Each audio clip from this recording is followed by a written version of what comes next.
Installing tow mirrors on a '08 Escalade ESV. So I'm swapping out the stock mirrors for tow mirrors because the only reason I bought this vehicle is to tow a camper. Got these mirrors for I think it was like well under 140 bucks off Amazon. Alright, did the passenger side. Everything works, blinker, electric adjustment, all that good stuff. I did have to modify it a little. I did it sort of crudely. Just took a little Sawzall blade, trimmed up the plastic because I noticed it doesn't fit the contour that these Escalade mirrors have. You can see that nice line right there, which you can take your time, make it look prettier.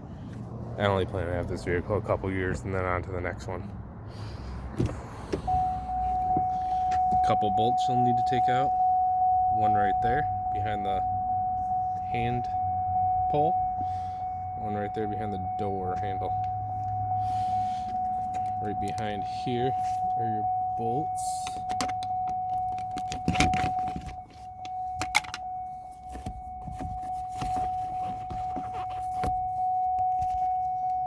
Three right there. It came with new hardware. I reused the old stuff just because it had a bigger flange washer on it and looked nicer. After you take out those bolts on the door, you just pop it off. I did take out my door lock to make it a little easier. You can pop this guy out too to unhook all the wiring because that wire is going to run from there down, over, and up into the control center. All right. Those are my tips. Any questions, feel free to comment. Have a good one.